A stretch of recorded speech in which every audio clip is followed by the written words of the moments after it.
everybody. Thank you for coming today. For those of you that don't know me, I am Dr. Ash Walker. I am the department chair of the Sports Studies Department. Come on in. And coordinator of the Sports Performance, Health, and Fitness major here at St. Andrews. If you're wondering what that is, that's our version of exercise science, health and human performance. Some schools call it kinesiology. We just call it sports performance, health, and fitness because it does do a very good job of exposing our students to kind of everything along the continuum of exercise and fitness. And today we've got a special treat. We've got a senior, Mr. Trevor Collins, who is graduating in the spring, who has done an internship in the strength and conditioning world, who has job opportunities lined up before graduation. He's already done an internship. He's just waiting to walk across that stage. But today, he is going to highlight something he's passionate about, something that is taught and discussed and used a lot in strength and conditioning to help maximize athletic performance. He's going to talk about concepts that relate to periodization. So, I ask that you give him your undivided attention. That means cell phones put up, laptops put up, earbuds out of your ears. Please, we need you focused for about 25 minutes or so. And we're going to turn it over to Mr. Trevor Collins. So give him a round of applause.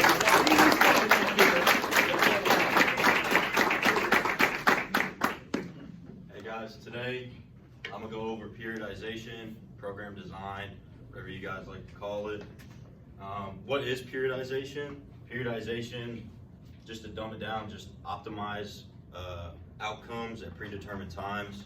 So if you go and coach at high school and you got a football team, you don't want the outcome to happen Wednesday. You know, they play Friday nights. You want that peak to end up happening Friday. Just some training factors. You got what exercise selection you're going to use, the volume, the frequency, the mode, intensity, and the focus. Basically, if any of you in here are sports performance, health, and fitness majors or have taken any of these classes, it is just the FIT principle: frequency, intensity, time, and type. Just some quick goals, just 4 goals when you're periodizing. Number 1, try to improve performance at predetermined times, basically what the definition is. Number 2, being able to maximize specific physiological and performance adaptations. 3, reduce potential for overtraining. That's probably one of the worst things that you can do is overtrain. A lot of athletes get hurt, and it's just not good for any upcoming seasons you got. And number 4, allow for long-term athletic development. If you're going the high school route or the college route, you don't want those young guys to peak early. You want them to be able to keep progressing through all 4 years or however long you have them. I call it gas, but just a general adaptation theory. If you guys need a better picture right here, it's the one in the middle. There's 4 phases: your alarm phase, resistance phase, the supercompensation phase, and the exhaustion phase. The alarm phase is the increase in fatigue and soreness is going to decrease in performance. So that's this right here. When you get that little dip right in the beginning of the workout or in the beginning of stages of working out, and then you'll go into the resistance phase. That's when you're going to increase your muscle protein synthesis. Supercompensation phase, bigger, faster, stronger. That's going to be the peak of everything. And then you got your exhaustion phase. That's usually after your peak performance. So let's say any sport, right after you play the game, those next few days, that's going to be your exhaustion phase. That just takes us right into fatigue. Fatigue is proportional to the magnitude of the stimulus, which just means decrease in fatigue equals increase in performance. So once you get rid of that long-term fatigue after working out, that just means during the game, you're not going to get as tired as fast. You're going to be able to increase your ultimate performance. The fitness fatigue theory, it's pretty much like the general adaptation theory, but just more into the fatigue aspect of it. It just leads to the increase in fitness, increase in fatigue, what I just went over in the exhaustion phase. Fitness plus fatigue equals performance, and progress to fitness overcomes all fatigue. That's more important. So in school, we go over mainly 3 periodization styles: linear, block, and undulating. These 3 up here. Linear looks like this when you're programming. As intensity of the workout goes up, the volume's gonna go down. And then over here, you got undulating, kind of goes up and down, up and down. So as intensity goes down, volume's gonna go up, and vice versa. Triphasic, eccentric, isometric, concentric. This is what it would look like when you're designing a workout, program, anything like that. It's actually being researched a lot more heavily because eccentric, isometric, and concentric will build the tendon stiffness in your knees, elbows, whatever exercise you want to use. Eccentric, let's say we're doing a squat for all these. Eccentric is just the lowering phase. So in here, you would put the amount of seconds you want to lower. So let's say you want to do 3 seconds on a squat. You go 1, 2, 3, and then back up. The isometric is the hold. So that would just be the hold at the bottom. And you could put anywhere from about 2 to 6 seconds. I believe that 6 seconds is absolutely the max, because who wants to hold a squat for 6 seconds? And concentric is just the raising phase. That is not really used a whole lot, but it still helps building that tendon stiffness. Conjugate, not a whole lot of people are using it, but the undulating model is basically what it's based off of. And then you have the tier, which you can combine these. I use undulating, tier, and triphasic, so you can kind of combine these to create one single program. But you got 4 parts of a tier exercise and program design. It's built for a full total body program. You got max effort, which would be your strength; dynamic effort, which would be your power; repetitive effort, your hypertrophy; and accessory, which is the hypertrophy and accumulation. Just a little example on the tier, if nobody really quite got it. So let's say we're doing a lower body day. You would do a dynamic upper and a repetitive total body. So you would mainly focus on your upper body with the dynamic workouts, but everything else will be repetitive. Your upper body day would be dynamic total and repetitive lower, and your total body would be dynamic lower body and repetitive upper. Something that I really got into when I was doing my internship this summer was the Poliquin principles, and there's 4 main principles that go into it.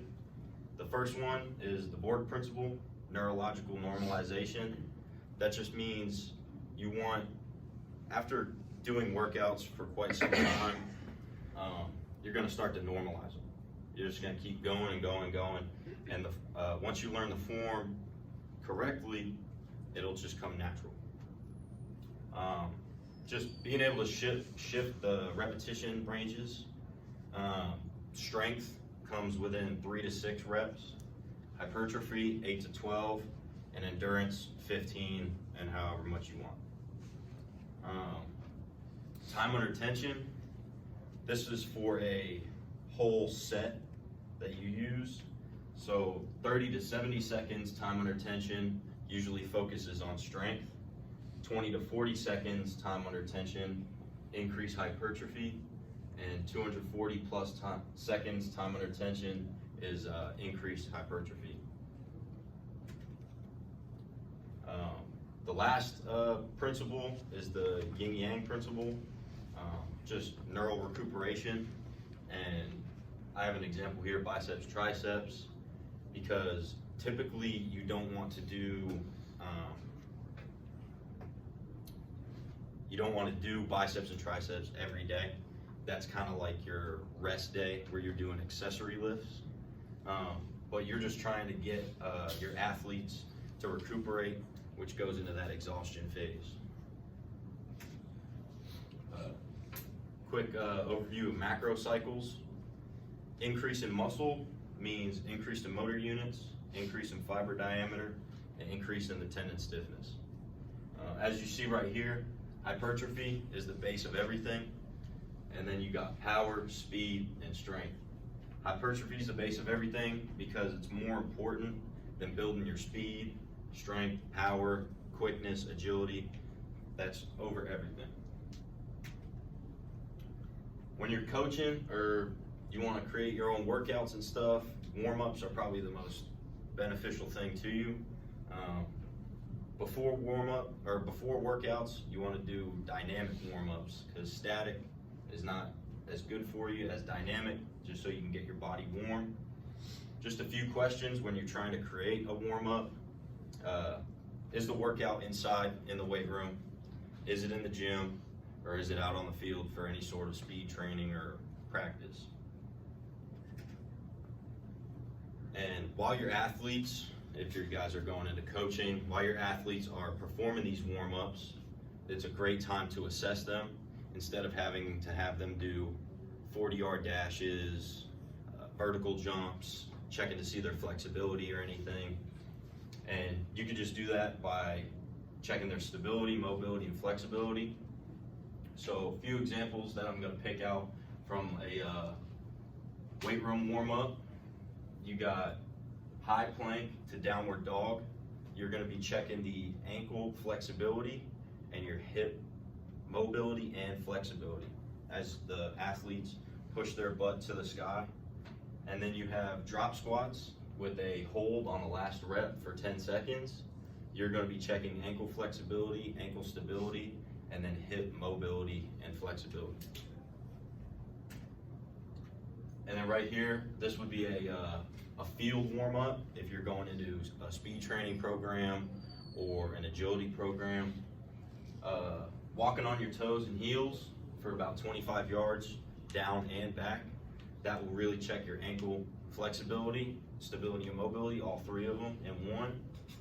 And then lunge and reach, that's going to check the hips, the ankles, and the knee joints. And then right here, if you guys are ever getting into wanting to create a program, wanting to design your own, or just whatever you want, if you just want it for yourself just to make it. This right here is a exercise selection like chart that you can make at home. The green is the more easier novice workouts. The yellow would be the intermediate, and the red would be the harder, more like advanced athletes. And you can just break it up however you want. Right here, I have mine with mobility, which is warm-up type activities, squat, hinge, lunge, different cleans, pulls, etc. You can break it up however you want, but if you're ever trying to create a workout, I mean, this is probably the best thing that you can do. Whatever workouts you can think of, break it up however you want.